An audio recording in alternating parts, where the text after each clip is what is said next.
Good day everyone, we're here again on my channel, Jared Dalusong here. At tayo ngayon ay mag-unboxing, kaso nga lang wala pa yung box. Kaya kailangan natin gamitan ng magic, abracadabra, skiliwilikadumba.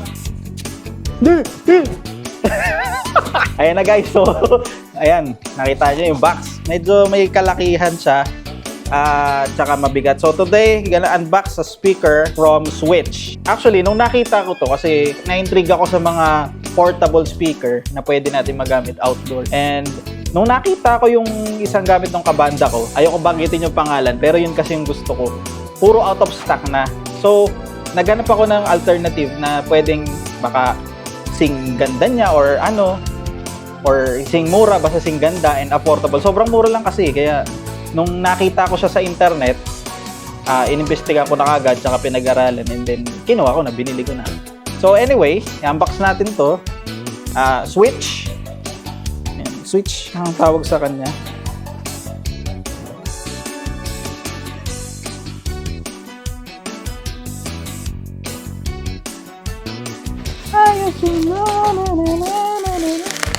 Ganda.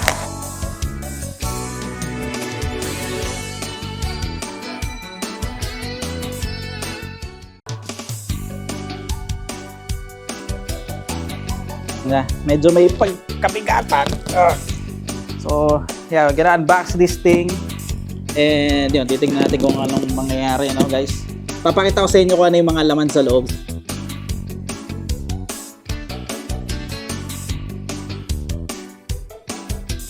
Tapos peke pala pagbukas, no? Walang laman. Uy! Ay!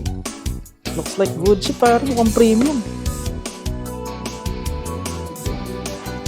Uy!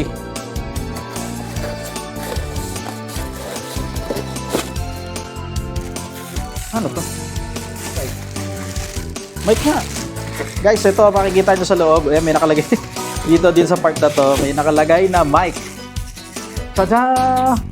See this? Ito papalo, guys. Ito papalo. Let's go. So, nandito yung kanyang nasa gilid ay may adapter. Yan. Ito ba? Adapter. Pang charger niya. Charger adapter. Tapos, wow! May kabigatan pero ang ganda. Tingnan nyo. Look at this. Ay, medyo may kabigatan din, guys. Anyway, ito pa makikita nyo sa loob mga guys. Oh. May laman pa nito. Ito ata adapter tsaka manual. Adapter and manual.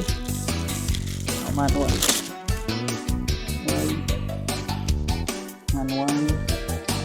Ito ay resibo.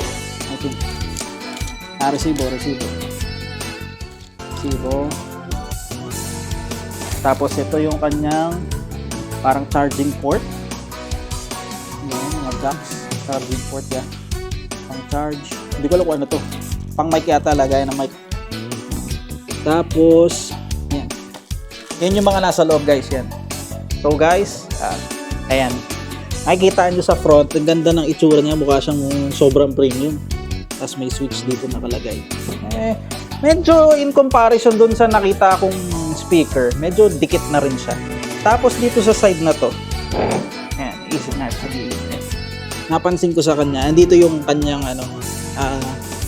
yung parang mixer part niya. Dito pwede ka mag-mix, dito rin yung plug ng input. So sa input, ang pwede mong gamitin ay PL. Ito, dual na siya eh. PL, pwedeng XLR. So, pili ka cable. Ito yung mga tawag doon, knobs, volume knobs, effects. May effects din. At saka yung kanyang mixer, yung bass, mid, and treble. So, andyan, may OTG, may aux, may kung ano-ano, basta pinipindot. Yan, andyan. Kasi ito yung out. So, pwede dito magdalawa yata speaker. So, pag ginamit mo yung out na isa, XLR out na. Kasi ito yung charge input. Yeah. I don't know. Tapos, dito sa side na to, I don't know kaya ito yung battery. Battery yata itong part na to. Dito ilagay ng battery niya.